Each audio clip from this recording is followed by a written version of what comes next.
Daremos início hoje pela manhã uma nova série de mensagens. Nós estamos vendo aqui o banner. Nós vamos pensar sobre a esperança em tempos de aflição. No boletim você já tem aí os temas das mensagens que serão tratados no mês de outubro. E hoje nós vamos começar a partir do Evangelho segundo João, capítulo 11. E o tema é Quando Tudo Parece Perdido. Faremos a leitura dessa passagem. O texto sagrado diz assim: Estava enfermo Lázaro de Betânia, da aldeia de Maria e de sua irmã Marta. Esta Maria, cujo irmão Lázaro estava enfermo, era a mesma que ungiu com bálsamo o Senhor e lhe enxugou os pés com seus cabelos. Mandaram, pois, as irmãs de Lázaro dizer a Jesus: Senhor, está enfermo aquele a quem amas. Ao receber a notícia, disse Jesus: Esta enfermidade não é para a morte, e sim para a glória de Deus, a fim de que o Filho de Deus seja por ela glorificado. Ora, amava Jesus a Marta e a sua irmã e a Lázaro. Quando, pois, soube que Lázaro estava doente, ainda se demorou 2 dias no lugar onde estava. Depois disse aos seus discípulos: Vamos outra vez para a Judéia. Disseram os discípulos: Mestre, ainda agora os judeus procuravam apedrejar-te e voltas para lá? Respondeu Jesus: Não são 12 as horas do dia? Se alguém andar de dia, não tropeça, porque vê a luz deste mundo. Mas se andar de noite, tropeça, porque nele não há luz. Isso dizia, e depois lhes acrescentou: Nosso amigo Lázaro adormeceu, mas vou para despertá-lo. Disseram-lhe, pois, os discípulos: Senhor, se dorme, estará salvo. Jesus, porém, falara com respeito à morte de Lázaro, mas eles supunham que tivesse falado do repouso do sono. Então Jesus lhes disse claramente: Lázaro morreu. E por vossa causa me alegro de que lá não estivesse, para que possais crer. Vamos ter com ele. Então Tomé, chamado Dídimo, disse aos discípulos: Vamos também nós para morrermos com ele. Chegando Jesus, encontrou Lázaro já sepultado havia 4 dias. Ora, Betânia estava a cerca de 15 estádios perto de Jerusalém. Muitos dentre os judeus tinham vindo ter com Maria e Marta para as consolar a respeito de seu irmão. Marta, quando soube que vinha Jesus, saiu ao seu encontro. Maria, porém, ficou sentada em casa. Disse, pois, Marta a Jesus: Senhor, se estiveras aqui, não teria morrido meu irmão. Mas também sei que agora mesmo, tudo quanto pedires a Deus, Deus te concederá. Declarou-lhe Jesus: Teu irmão há de ressurgir. Eu sei, replicou Marta, que ele há de ressurgir na ressurreição, no último dia. Disse-lhe Jesus: Eu sou a ressurreição e a vida. Quem crê em mim, ainda que morra, viverá. E todo o que vive e crê em mim não morrerá eternamente. Crês isto? Sim, Senhor, respondeu ela. Eu tenho crido que tu és o Cristo, o Filho de Deus, que devia vir ao mundo. Tendo dito isto, retirou-se e chamou Maria, sua irmã, e lhe disse em particular: O Mestre chegou e te chama. Ela, ouvindo isto, levantou-se depressa e foi ter com ele. Pois Jesus ainda não tinha entrado na aldeia, mas permanecia onde Marta se avistara com ele. Os judeus que estavam com Maria em casa e a consolavam, vendo-a levantar-se depressa e sair, seguiram-na, supondo que ela ia ao túmulo para chorar. Quando Maria chegou ao lugar onde estava Jesus, ao vê-lo, lançou seus pés, dizendo: Senhor, se estiveras aqui, meu irmão não teria morrido. Jesus, vendo-a chorar, e bem assim os judeus que a acompanhavam, agitou-se no espírito e comoveu-se. E perguntou: Onde o sepultastes? Eles responderam: Senhor, vem e vê. Jesus chorou. Então disseram os judeus: Vede quanto o amava. Mas alguns objetaram: Não podia ele, que abriu os olhos ao cego, fazer que este não morresse? Jesus, agitando-se novamente em si mesmo, encaminhou-se para o túmulo. Era este uma gruta cuja entrada tinham posto uma pedra. Então ordenou Jesus: Tirai a pedra. Disse-lhe Marta, irmã do morto: Senhor, já cheira mal, porque já é de 4 dias. Respondeu-lhe Jesus: Não te disse eu que, se creres, verás a glória de Deus? Tiraram então a pedra. E Jesus, levantando os olhos para o céu, disse: Pai, graças te dou, porque me ouviste. Aliás, eu sabia que sempre me ouves, mas assim falei por causa da multidão presente, para que eles creiam que tu me enviaste. E tendo dito isto, clamou em alta voz: Lázaro, vem para fora. Saiu aquele que estivera morto, tendo os pés e as mãos ligados com ataduras e o rosto envolto num lenço. Então lhes ordenou Jesus: Desatai-o e deixai-o ir. Muitos, pois, entre os judeus que tinham vindo visitar Maria, vendo o que fizera Jesus, creram nele. Outros, porém, foram ter com os fariseus e lhes contaram dos feitos que Jesus realizara. Que o Senhor nos abençoe, irmãos. Que passagem belíssima. Que o Senhor nos dê entendimento. Enquanto eu estava estudando esse texto, me veio à memória um acontecimento com uma pessoa que é conhecida nossa. Um pastor, um pregador, um experiente pastor. Ele viveu uma experiência inesquecível. Ele compartilhou isso conosco. Ele foi fazer alguns exames de rotina e os resultados indicaram que ele tinha um problema de saúde que poderia levá-lo a óbito. Um pastor aí na casa de 50 anos de idade, perfil atlético, praticava esportes, ainda pratica, mas o diagnóstico foi: olha, se essa doença evoluir, você vai morrer. 2 semanas depois, ele foi informado que a sua esposa estava grávida do seu 3º filho. E da noite para o dia, em uma manhã de sábado, trancado em seu escritório em Niterói, ele tem diante de si 2 papéis. Quem olhasse de longe veria apenas 2 papéis. Mas os papéis ali sobre a sua mesa carregavam 2 informações diametralmente opostas. O primeiro é um laudo médico dizendo que ele não estava bem de saúde. Era uma doença grave. E o outro, um teste de gravidez indicando que a sua esposa estava grávida e ele seria pai pela 3ª vez. Tudo o que ele queria era viver e escapar da morte. No entanto, tudo parecia perdido.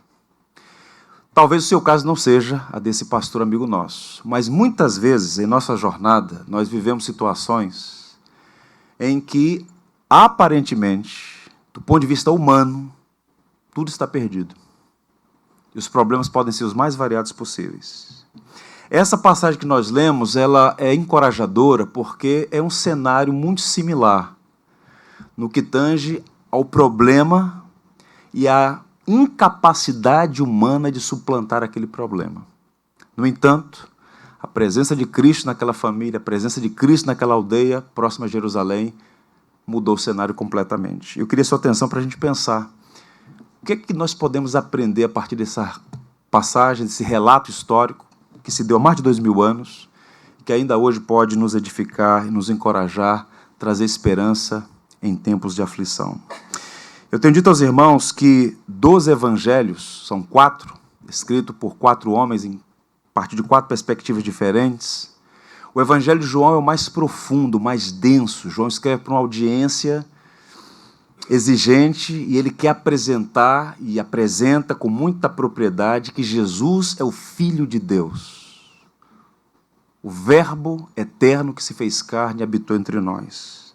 E João, de modo muito didático, cremos que inspirado pelo Espírito Santo, ele então usa alguns recursos para mostrar às pessoas que receberam esse documento, a primeira audiência, e a nós também, que Jesus é o Filho de Deus, e vai lançar mão de alguns recursos. Um desses recursos, didático, repito, é a seleção de 7 milagres que são apresentados no seu texto como semeios, sinais. Observe que, diferente de outros evangelistas, João seleciona apenas 7. Ele começa no capítulo 2, que é o primeiro milagre público de Jesus, nas bodas de Caná, ao transformar água em vinho. E ele encerra esse bloco de 7 milagres no capítulo 11, ressuscitando a Lázaro. E os milagres que Jesus realizou, não os realizou para exibir poder, não realizou para chamar atenção, não os realizou para outro motivo senão atestar da autenticidade ao seu discurso, à sua mensagem. Ele dizia: eu sou o pão vivo que desceu do céu. Em seguida multiplicava pães e peixes. Eu sou a luz do mundo. Dava vista aos cegos, inclusive cegos de nascença, apontando para o caráter messiânico, porque só o Messias poderia curar cegos de nascença. E agora, ao dizer eu sou a ressurreição e a vida, ele atesta o seu poder e a sua singularidade como Deus-homem, trazendo aquele homem que já estava sepultado há 4 dias da morte para a vida. Então, Cristo é aquele que reina soberanamente sobre qualquer situação que nos aflija. Um problema físico, uma enfermidade, e, inclusive, o maior inimigo, como diz Paulo, a morte. E essa passagem, portanto, tem muito a nos ensinar. E eu queria a sua atenção para pensarmos sobre isso. A primeira lição que se destaca aqui é a seguinte: os verdadeiros discípulos de Cristo estão sujeitos à adversidade. Essa é uma lição básica, basilar, elementar. No entanto, no cenário evangélico brasileiro, paganizado, eivado de falsos profetas, de curandeiros, falsos pregadores, teologias equivocadas, há muitos cristãos, eu diria até milhares de cristãos, ou pelo menos de pessoas que professam a fé cristã, que foram ludibriadas e acreditam com toda sinceridade que é possível ser cristão e driblar os problemas. E elas confundem com muita frequência prepotência com fé. Recebem um diagnóstico médico, e muito desse discurso parece criar uma falsa oposição entre fé e ciência. Então eles rejeitam a medicina. Não, isso é coisa de homem, eu não aceito isso. O meu Jesus é poderoso, vai me curar. Já estou curado, eu decreto. Suas palavras têm poder. Paganismo, isso é gnosticismo, isso é coisa esquisita a fé cristã. Pois bem, e aqui nós temos um quadro muito vívido, contundente, de que os discípulos de Jesus estão, sim, sujeitos às mais terríveis adversidades. Isso está presente na Bíblia e em toda a tradição judaico-cristã. Qual é o texto que aponta para isso? O verso 3. Mandaram, pois, dizer a Jesus. E o que é dito, então? Está enfermo quem? Aquele a quem tu amas. O texto, inclusive, diz que Jesus amava Marta, Maria e a Lázaro. Aquela era uma família amada por Jesus. Por vezes, Jesus buscava refúgio na casa dessa família. O ministério que Jesus exerceu não foi um ministério fácil. Ele era humano, divino e humano. Esse é o paradoxo. E por vezes ele buscava refúgio em Betânia, uma aldeia próxima a Jerusalém, coisa de 10, 12 quilômetros. E ali passava alguns dias de refrigério com essa família. Ele amava a família e a família o amava. E agora ele está distante da Judéia e chega a informação de que Lázaro está doente. Lázaro está doente. Enfermo é a palavra aqui. Pois bem, e a pergunta é, se eles eram alvos, objetos deste amor de Cristo, por que ficaram enfermos? Em particular, porque Lázaro ficou enfermo e chegou a adoecer e a morrer. Porque ser um discípulo de Cristo não nos isenta dessas coisas. Nós temos na Escritura, por exemplo, uma outra informação que nos ajuda a entender isso. 2 Timóteo 4:20. Erastro ficou em Corinto. Quanto a Trófimo, deixei-o doente em Mileto. Vamos fazer aqui agora uma enquete. Felipe, anota aí. Paulo deixou o Trófimo doente em Mileto. Primeira alternativa, porque Paulo não tinha fé. Segunda alternativa, não havia universal em Mileto. Terceira alternativa, Paulo não tinha experiências com cura divina. Quarta opção, Paulo não pôde fazer nada, porque estava fora do seu alcance determinar quem vai ter saúde e quem vai estar enfermo. Ele deixou seu amigo enfermo, seguiu a viagem. Em alguns momentos ele curou pessoas. Paulo foi usado por Deus para curar pessoas. Pedro, os apóstolos todos. Mas nesse caso específico, Trófimo fica em Mileto, que era o porto de Éfeso, no Egeu, segue viagem, cuidem dele. Apontando para nós que nem sempre a providência nos socorre em tempos de enfermidade, no sentido de curar a pessoa. Veja a história. Pegue um Francis Schaeffer, um Martin Lloyd Jones, tantos gigantes que adoeceram e morreram por conta de enfermidade. Mais à frente eu vou pregar um sermão aqui sobre enfermidade. As crises são inevitáveis. Lázaro, mesmo sendo amigo de Jesus, amado por Jesus, ficou doente. As crises podem até aumentar. Lázaro procurou todos os recursos, inclusive de Jesus, mas chegou a morrer. Há um artigo que foi publicado em 2002, em um jornal nos Estados Unidos, The New York Times, de uma socióloga, ela fazendo uma análise da cultura americana, dessa sandice em busca da felicidade. O que não é errado necessariamente, mas é um perigo quando se torna um ídolo. E essa socióloga fez uma observação que tem conexão com o que eu estou dizendo aqui. Eu queria ler para vocês um extrato do texto. Ela diz o seguinte: adiar a própria morte é um dos passatempos nacionais favoritos. Seja com exercícios físicos, seja com checagem do colesterol, seja com mamografia anual, vivemos nos protegendo da mortalidade. Apesar das nossas melhores intenções, ela ainda é, na maioria das vezes, misteriosa e com certeza está chegando. Não precisa bater na madeira, não. É inevitável. Mas o que Cristo está mostrando àquelas pessoas e a nós todos é que mesmo que um problema grave nos alcance, como uma enfermidade capaz de nos levar a óbito, o nosso Senhor é soberano sobre toda e qualquer coisa, inclusive sobre o inimigo maior, porque ele morreu. Mas ele confiou naquele que tem o poder sobre a morte. Eu sou a ressurreição e a vida. Aquele que crê em mim, ainda que morra, viverá. A morte não tem a palavra final. Portanto, observem a soberania de Cristo, como João está nos ensinando aqui, que nós não servimos a um ídolo projetado numa esquina, mas o soberano que se revelou a nós, Cristo. O bispo inglês John Riley, ele vai dizer o seguinte, encorajando a igreja: não podemos medir esforços para obter o melhor recurso médico. Você precisa buscar os melhores recursos médicos. Nós amamos a vida. Precisamos ajudar nossos corpos, com todos os recursos naturais disponíveis, a travar um bom combate contra seus inimigos. Esse é o princípio geral. Procurar ter uma boa saúde.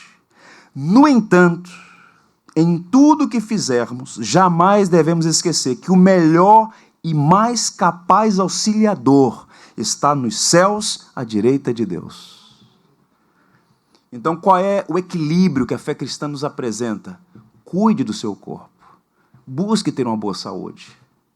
Agora, não viva como os pagãos, atemorizado pela morte, porque ela vai chegar. Mas observe a obra de Cristo, e tudo aqui é centrado em Cristo, porque Cristo transformou a morte em um meio de graça. Na linguagem de John Bunyan, é o rio que inevitavelmente temos que atravessar para chegar e contemplar face a face o ressurreto. Isso faz toda a diferença. E o que Cristo estava fazendo naquela família, por aquela primeira audiência, ele é mostrar-lhes o que era mais importante. O mais importante não era curar o enfermo. O mais importante era ressuscitar o morto e afirmar que Ele é Senhor sobre o nosso maior inimigo. Caminhando, palavras dele também no Evangelho de João, mais à frente é dito: essas coisas vos tenho dito, com que propósito? Para que tenhas paz em mim. No mundo passais por aflições, mas tende bom ânimo, eu venci o mundo. Veja toda a construção que João faz aqui no texto. Ele está dizendo, olha, tudo que eu ensinei a vocês, ensinei para que vocês desfrutem de algo que o mundo não tem, razão pela qual não pode dar a vocês. Paz, que não é ausência de conflitos. Na linguagem de alguém, um professor nosso, é o sorriso de Deus no nosso coração quando tudo conspira contra nós. Paz, serenidade. E então diz, no mundo vocês terão aflições, mas tenham um bom ânimo, tenham esperança em tempos de aflição. Eu venci o mundo. Então, quando nós usamos a expressão Cristo, Senhor e Salvador, isso não pode ser dito de maneira frívola, irresponsável, automática, sem consciência, sem entendimento. De fato, Ele é o Senhor. De fato, Ele é o Salvador. Essa é a primeira lição. A segunda, eu diria, o Senhor Jesus é o melhor amigo em tempos de aflição. Todos nós queremos, desejamos, precisamos de amigos. É triste a pessoa que não tem amigos. Lázaro era um amigo para Jesus, Jesus era um amigo para Lázaro. E naquele momento de aflição que aquela família está diante de um ente querido enfermo e inabilitados para ajudá-lo, esse drama é aumentado, né? Porque não basta o fato de ter, se não bastasse o fato do ente querido estar doente, a pessoa que ama não pode fazer nada. Marta e Maria não puderam fazer nada. A dor vai sendo potencializada, porque você está de mãos atadas. É um problema que transcende a sua capacidade. Então, você tem um enfermo adoecido, as duas irmãs lamentando a enfermidade deles, então estão todos sofrendo. O enfermo por ver a tristeza das irmãs, por não poder ajudá-lo, e as irmãs olhando a tristeza do irmão, padecendo a enfermidade que elas não podem também ajudá-lo. Então, o drama é esse. No entanto, a palavra de destaque aqui é justamente essa. Senhor, está enfermo aquele a quem amas. O amor de Cristo por Lázaro fez toda a diferença. Então, observe que, inclusive, há estudos nessa direção, que quando a pessoa está passando por um vale sombrio, por momentos de dificuldade, em particular, por exemplo, em um hospital, e o indivíduo que está sob tratamento, numa circunstância difícil, quando ela experimenta amor, afeição, que de fato ela é importante para as pessoas que ali estão, aquilo ajuda. Se não ajuda na cura, ajuda a trazer paz e serenidade ao coração. E Lázaro foi objeto desse amor. As irmãs sabiam que Jesus o amava.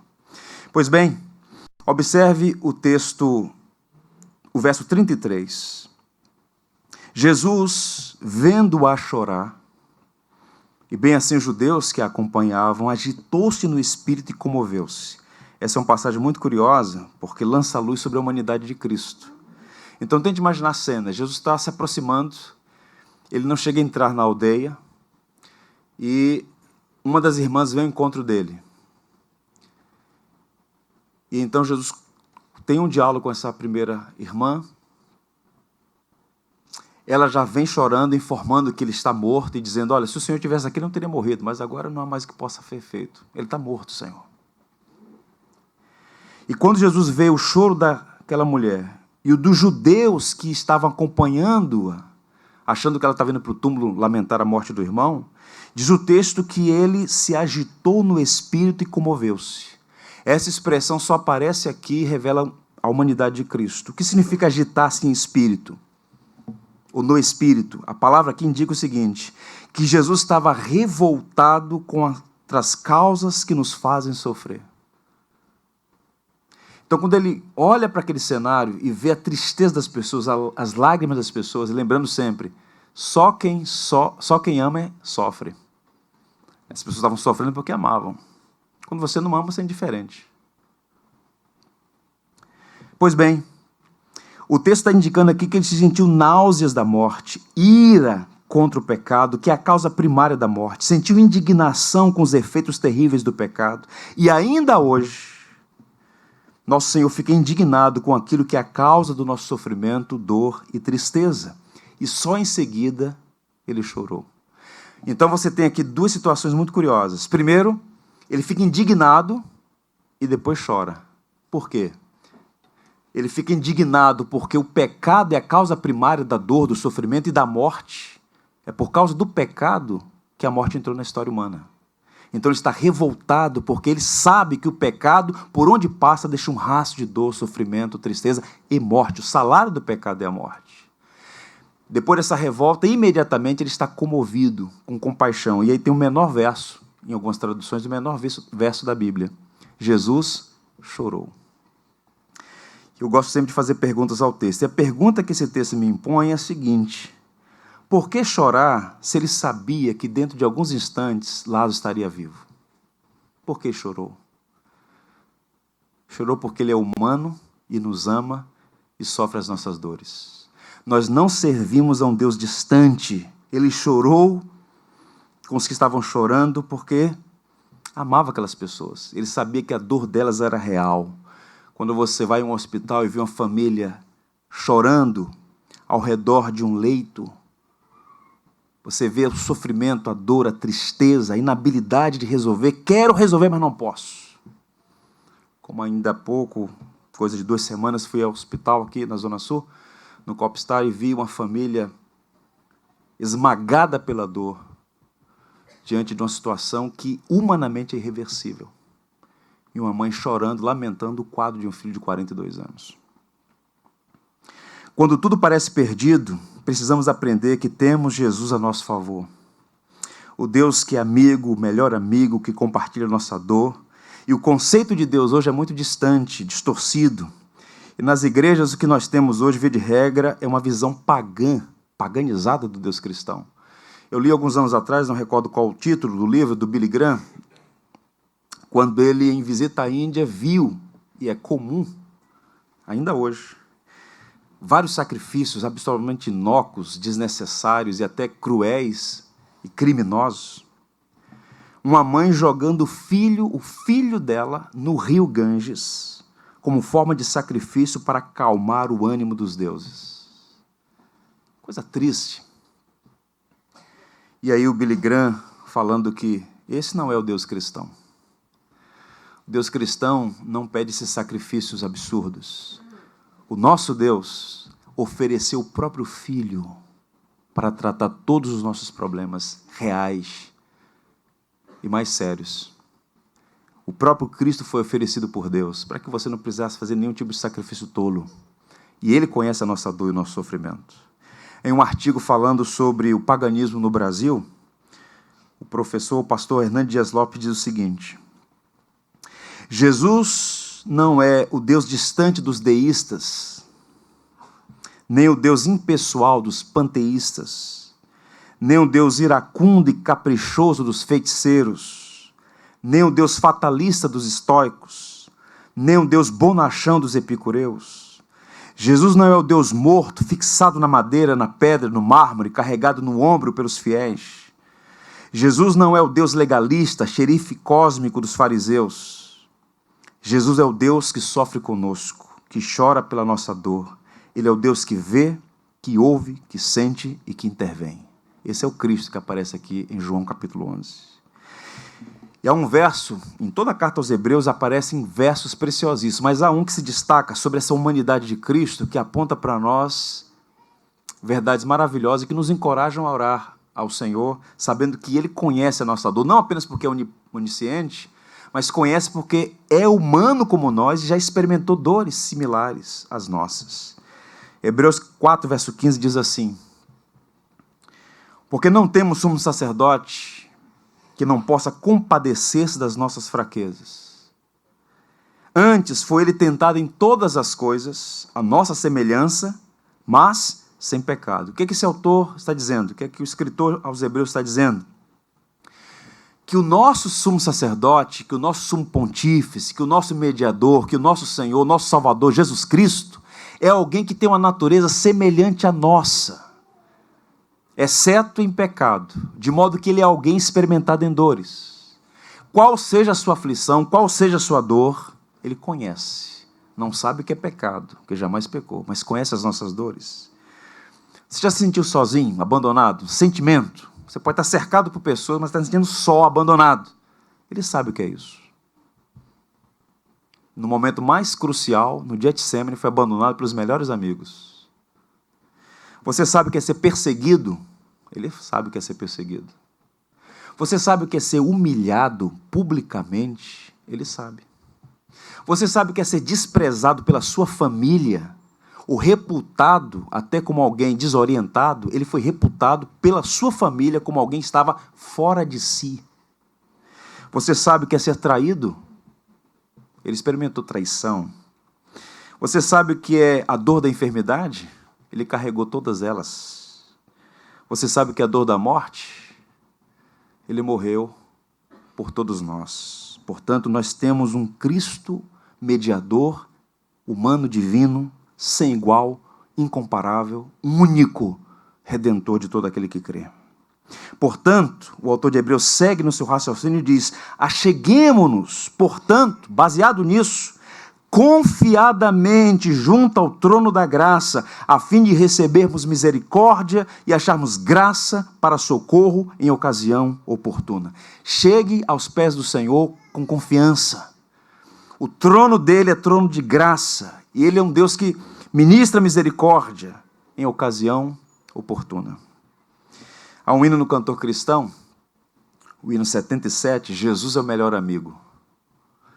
E há um pedaço nesse hino, uma parte dele que diz: sei que o amigo melhor é Cristo, quando a tempestade assalta a fé. Pronto estende a sua mão, tranquiliza o coração. Sim, o amigo melhor é Cristo. Quem sabe o que é isso? Quem já experimentou isso? Senão os amigos de Cristo, senão os discípulos de Jesus. Ele se posta ao nosso lado quando a nossa fé está sendo bombardeada pelas circunstâncias tirânicas. Ele tranquiliza o nosso coração, mesmo quando as circunstâncias continuam adversas. Sim, de fato, ele é o melhor amigo. Bem-aventurado é o homem que tem a Cristo como seu Senhor, como seu amigo, como aquele que você pode diante dele apresentar, ou melhor, como disse Pedro, lançar sobre ele toda a sua ansiedade, pois ele tem cuidado de nós. Bem, quando tudo parece perdido, aprendemos também que o Senhor Jesus sabe o melhor momento de agir. Tente imaginar isso. Qual é o melhor momento, a hora mais oportuna para o Senhor intervir no problema pelo qual estamos passando?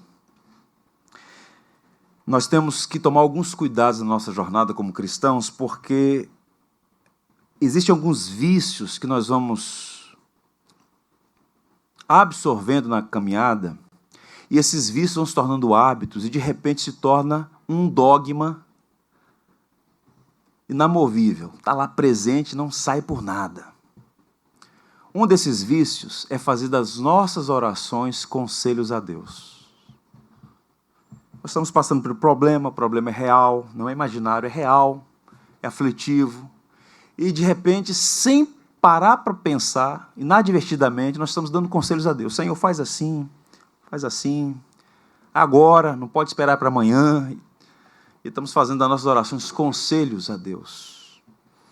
Por vezes Deus não nos censura, porque Deus sabe que nós somos pó, conhece a nossa estrutura. Eu lembro muito do caso de Ana, por exemplo, censurada pelo sacerdote Eli, quando na verdade eu não estou embriagada, não, eu só estou derramando a alma. E quando a gente derrama a alma, a gente fala às vezes o que não deve falar. E Deus, conhecendo a nossa estrutura, não nos aniquila, Ele simplesmente ouve como um pai que às vezes está ouvindo o filho falar uma bobagem, está relevando, porque o amor encobre a multidão de transgressões. Pois bem, mas qual é o ensino aqui? Veja o verso 6. Quando, pois, soube que Lázaro estava doente, ainda se demorou 2 dias no lugar onde estava. Tente imaginar isso. E a pergunta que esse verso levanta é a seguinte: como conciliar o amor de Deus com a demora de Deus? Quem está sofrendo, gente, tem pressa. E às vezes, uma sugestão pastoral: se você está ao lado de alguém que está sofrendo, o melhor remédio é a presença. Porque às vezes você vai falar alguma coisa, ao invés de ajudar, vai atrapalhar. Quem está sofrendo quer falar assim, meu irmão, olha só. Quem sabe até o ano que vem Deus vai fazer o milagre. O cara vai te expulsar de lá, vai te colocar para fora. Então, o silêncio, a presença. Eu não sei, não tenho todas as respostas, mas eu estou aqui ao seu lado. Quero chorar com você, quero orar com você, submeter essa situação à vontade soberana de Deus. E não ficar fazendo prognósticos, palavras frívolas, presunçosas. Tomar muito cuidado com isso. A angústia das irmãs se intensifica, sabe por quê? Porque Lázaro está piorando. E elas estão em conflito. Como harmonizar a palavra de Jesus com as condições de Lázaro? Agora observe. Parece que é falta de amor, parece que é desinteresse, parece que é descuidado. E muitas vezes nós achamos que Deus está demorando. Parece que Deus vai chegar atrasado. Agora observe as passagens ou os eventos na Escritura que apontam para isso. Deus prometeu um filho a Abraão e Sara.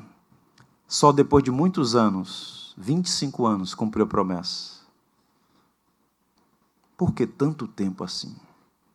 A tempestade no mar afligiu os discípulos e Jesus só apareceu ali na 4ª vigília da noite para socorrê-los. Os discípulos estão no meio do lago de Genezaré, Jesus está na praia, o barco sendo açoitado pelos ventos, Jesus observando tudo aquilo, só apareceu na 4ª vigília da noite. Jairo vai pedir ajuda a Jesus para curar sua filha, ele se atrasa na viagem, curando a mulher com fluxo de sangue, e quando chega, a jovem está morta. Como conciliar o amor de Deus com a suposta demora de Deus? Há um texto no livro de Provérbios, que é o Roquemá, da tradição judaica, o livro de sabedoria. O livro de Provérbios, no capítulo 13, versículo 12, diz: a esperança que se adia faz adoecer o coração. E aquelas irmãs ficaram, em alguma medida, ressentidas. Marta entra em angústia com a situação, a fé vacila, e ela passa por 3 provações. Primeiro, no momento mais difícil, o melhor amigo estava ausente. Cadê Jesus? Estava em um trabalho missionário. Depois, a informação chega a Jesus e ele demora. Porque, observe, quando ele chega, já está morto há 4 dias. Então, o caminho até a informação chegar, o tempo que ele demorou ainda, e o caminho para chegar até Betânia, passaram-se 4 dias. Possivelmente, Jesus ficou 2 dias depois de ter ouvido a informação. Lázaro está enfermo. E a outra provação, a morte. Porque quando Lázaro morreu, Jesus não estava presente. Então, tente imaginar a mente daquelas 2 irmãs, Marta e Maria. Elas estão sendo provadas. Tanto é que quando ele chega, ainda não havia entrado na aldeia, Marta vai na direção de Jesus e diz: Senhor, se estiveras aqui, meu irmão não teria morto. Há aqui uma crítica velada. Senhor, que decepção. O Senhor chegou atrasado. O Senhor sabia que meu irmão estava doente. O Senhor deveria ter vindo imediatamente, mas o Senhor chegou atrasado, ele está morto.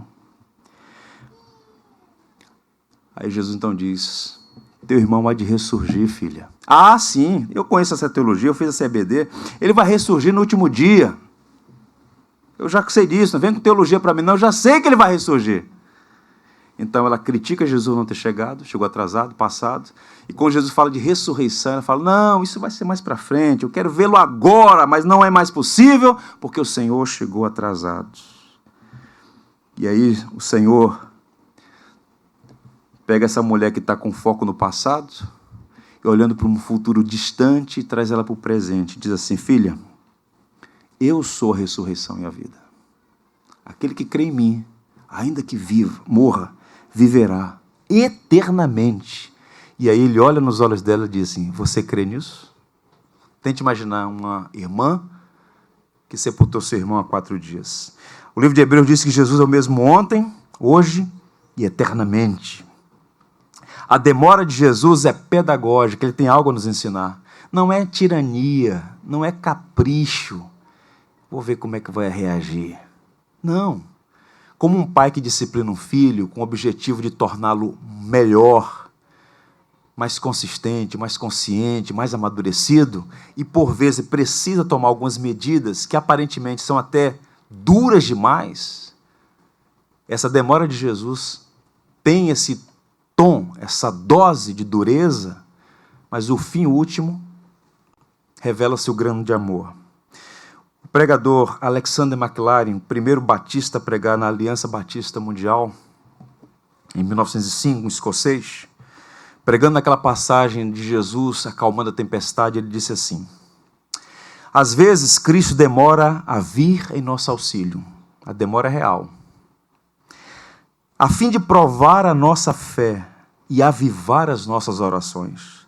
O barco está coberto pelas ondas e o mestre dormindo, mas ele despertará antes que se afunde. Ele está dormindo no barco, mas nunca passa da hora, e com ele não há tarde demais. Louvado seja Deus por isso. Saber que ele nunca chega atrasado. Tem uma canção antiga que dizia: Jesus, plano melhor, nunca chega atrasado, sua hora perfeita, sua maneira mais linda. Eu só quero a sua vontade. Queria que você lesse comigo o profeta Isaías, o profeta evangélico. Isaías 55, versos 8 e 9. Vamos ler juntos? O Deus eterno diz: os meus pensamentos não são como os seus pensamentos, e eu não ajo como vocês. Assim como o céu está muito acima da terra, assim os meus pensamentos e as minhas ações estão muito acima dos seus. Você não pode domesticar a Deus, nem dar conselhos a Deus. Submeta-se. E quando você não souber lidar com a sua aflição, faça tão somente como Ana. Derrame o coração. Senhor, eu não entendo, está doendo, mas eu sei que o Senhor é soberano. E a tua vontade é boa, perfeita e agradável. Dá-me a tua graça me basta. Caminhando, quando tudo parece perdido, precisamos aprender que o Senhor Jesus tem maneiras misteriosas de lidar com os seus. Ele não tem pressa. Pressa é um fenômeno do homem pós-queda. Ele é diligente, mas não apressado. Ele não chega atrasado, ele não falha, ele não é colhido pela surpresa. Ele conhece, como disse um poeta, o princípio, o fim desde o princípio, o amanhã desde o ontem. Ele enxerga o futuro no passado, por isso demorou 2 dias, porque sabia o que ia fazer. E quando ele é informado da doença de Lázaro, ele dá uma informação muito curiosa. Ao receber a notícia, disse Jesus: esta enfermidade não é para a morte, e sim para a glória de Deus, a fim de que o Filho de Deus seja glorificado por ela. Então ele acalma o coração do emissário e dos discípulos que estavam com ele. Eu sei que ele está doente, mas essa enfermidade não é para a morte. A morte não vai ter a última palavra. Deus será glorificado através dessa enfermidade. Os olhos daquele que vira Adão escondido no Éden, os olhos daquele que vira a intenção dos construtores de Babel, os olhos daquele que sonda os corações estava atento ao seu amigo Lázaro. Nada escapa ao seu controle. De modo que aquela enfermidade realmente serviu para glorificar a Deus. Pergunto aos irmãos: o que é mais poderoso, impressionante? Qual é a mensagem mais contundente? Curar um enfermo ou ressuscitar um morto que estava sepultado há 4 dias? João está colocando esse milagre como o último antes do Calvário, para mostrar que, ao submeter-se à morte na cruz, ele não está sendo conduzido aleatoriamente ou contra a sua vontade. Aquele que se submeteu à morte é Senhor sobre ela. De modo que o John Owen dizia que a morte foi morta na morte de Cristo. Ele é soberano sobre a morte. Então ele queria ensinar aqueles discípulos, a nós todos, que não há por que temer a morte. Evidentemente que quando você recebe um diagnóstico, ou quando você passa por uma situação em que a morte se avizinha, o temor, por conta da nossa humanidade, ele é compreensível. Mas, como diz o autor de Hebreus, nós somos libertos da tirania do poder da morte, que está sob o controle, ou estava sob o controle de nosso adversário. Aos Romanos, Paulo diz: sabemos que todas as coisas cooperam para o bem daqueles que amam a Deus, daqueles que são chamados segundo o seu decreto, segundo o seu propósito. E a gente tem várias passagens, várias situações no Novo Testamento, no Antigo Testamento, em toda a Bíblia, que apontam para isso, para esta soberania divina, para essa providência santa e sábia que dirige todas as coisas. Por exemplo, quando a gente olha o quadro de José, está sendo lançado agora no Brasil um livro muito interessante do Rory Balkan Jr. O livro é O Evangelho na Vida de José. Uma leitura interessantíssima de como o Evangelho está presente na história de José. O patriarca foi vendido pelos seus irmãos, odiado, vendido pelos irmãos, acusado de um crime que não cometeu, passou 13 anos num calabouço no Egito. E quando você olha o quadro imediato, você está dizendo, olha, que injustiça! Onde está Deus que permitiu isso? Um rapaz sério, respeitoso em relação ao seu pai, ser objeto de um ódio tão terrível para seus irmãos, ser vendido como escravo, todo o cenário de crueldade que José foi submetido. Mas qual o mistério? O mistério é esse, que enquanto José amargava na prisão, Deus estava construindo a rampa que o levou a ser o governador do Egito. E quando José viu o quadro todo, e não apenas a sua pequena vida, mas o quadro todo, vejam o que ele disse. Vós, na verdade, meus irmãos, intentaste o mal contra mim. Porém, Deus o tornou em bem, para fazer como vedes agora, que se conserve muita gente em vida. Deus levou José para aquele deserto existencial, mas o propósito maior era abençoar José, e não apenas José. Toda a história da redenção estava em jogo, inclusive a nossa vida hoje aqui. A família patriarcal, de onde descende o Messias, o Cristo, o Salvador da igreja. Pois bem, um puritano inglês do século XVII, chamado Richard Baxter, vivendo dias difíceis na sua vida, o que ele chamou de Vale da Sombra da Morte. No dia 10 de abril de 1660, ele escreveu no seu diário o seguinte: meu conhecimento da vida é diminuto, o olho da fé está turvado, mas é suficiente que Cristo saiba tudo e eu estarei ao seu lado.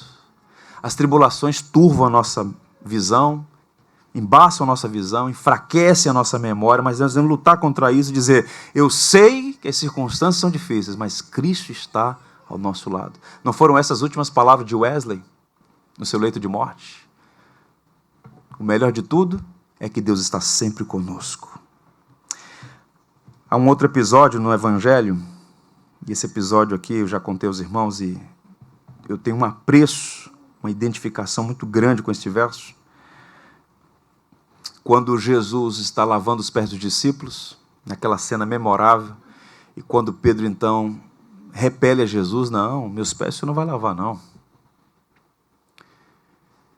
E Jesus diz para ele, olha, se eu não lavar os teus pés, você não tem parte comigo. E aí Pedro, do jeito que era, então pode lavar mão, pé, pescoço, cabeça.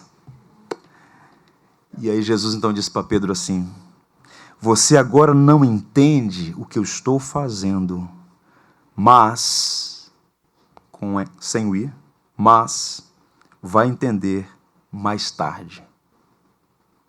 Ou seja, às vezes, no momento não entendemos, somos humanos, a gente enxerga o que está na nossa frente, mas nós servimos a Deus, o soberano, que olha o quadro todo, conhece o fim desde o começo. Caminhando ainda, desfrutando de sua atenção, finalizando. E devemos fazer o que o Senhor Jesus nos ordena. O verso 39 diz, então ordenou Jesus, tirai a pedra. E aqui é um mistério, aqui inclusive há uma espécie de metáfora sobre o que acontece com a nossa salvação. Lázaro não podia dar vida a si mesmo. O homem perdido, morto em seus delitos e pecados, não pode dar vida a si mesmo.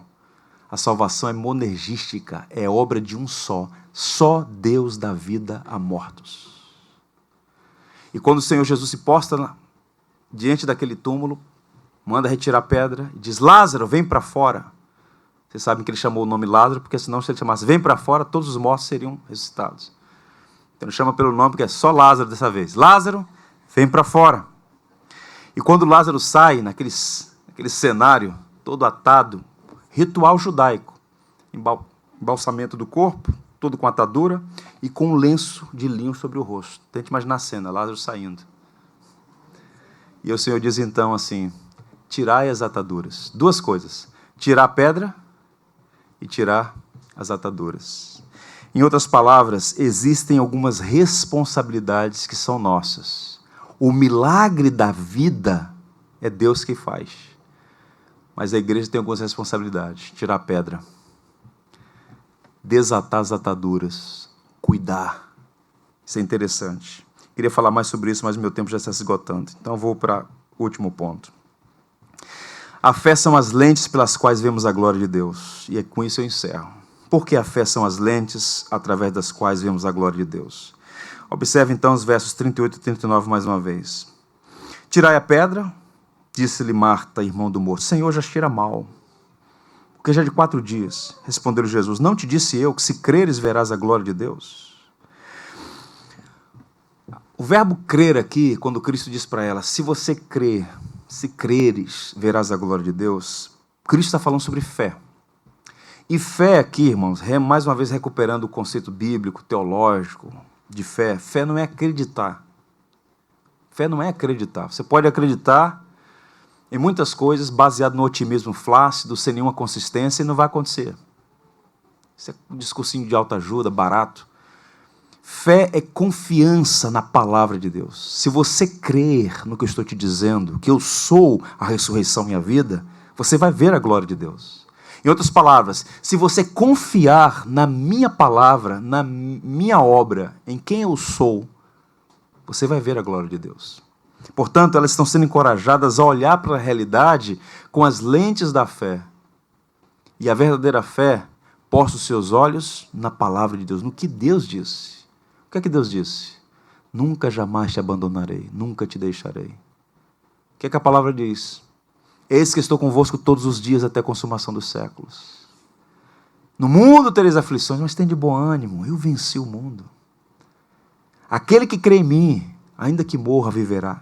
A fé é isso, é confiança na palavra divina. O autor aos Hebreus diz, a fé é a certeza do que vamos receber, as coisas que esperamos e a prova que existem coisas que não vemos. Uma versão na linguagem de hoje. Certeza, confiança, esperar. A fé crê no que não vemos e a recompensa desta fé é vermos aquilo que cremos. Deixa eu ler para vocês um texto, apenas uma citação, para você entender o que é a diferença entre otimismo e esperança. A gente está tratando aqui esse mês todo sobre esperança. Não é otimismo típico dos que tentam ludibriar as pessoas com coisas inconsistentes. A diferença é esta. Otimismo é desejo sem garantia. A vida vai melhorar, as coisas vão fluir, tem certeza, tenha fé. A esperança cristã é uma certeza garantida pelo próprio Deus. E onde Deus concedeu a nós as garantias? Na sua palavra.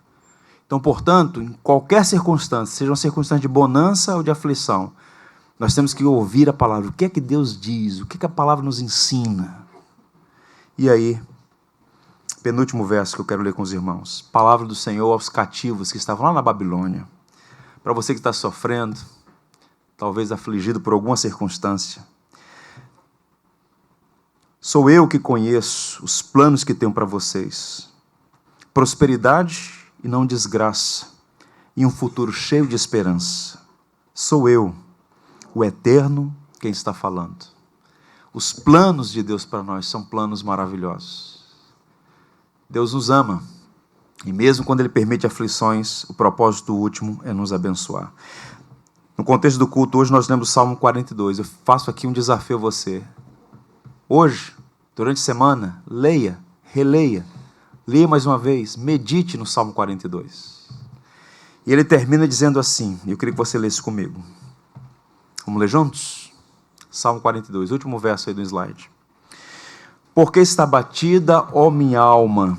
Por que te perturbas dentro de mim? Espere em Deus, pois ainda o louvarei. A Ele, meu auxílio e Deus meu. Mais uma vez. Por que estás abatida, ó minha alma? Por que te perturbas dentro de mim? Espere em Deus, pois ainda o louvarei.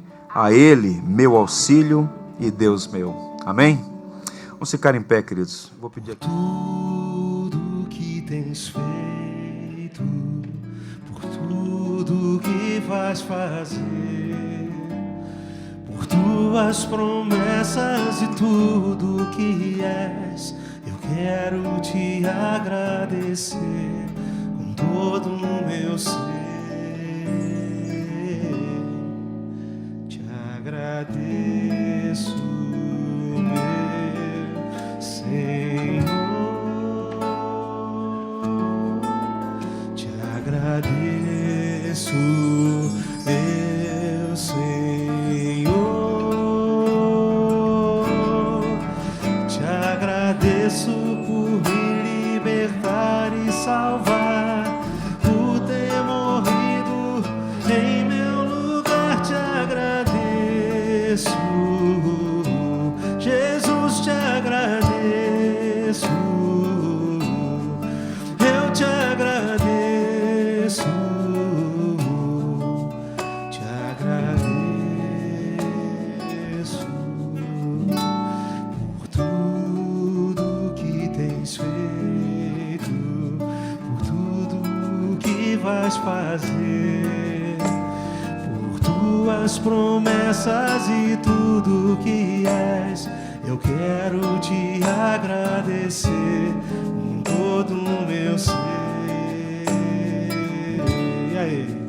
Te agradeço, meu Senhor.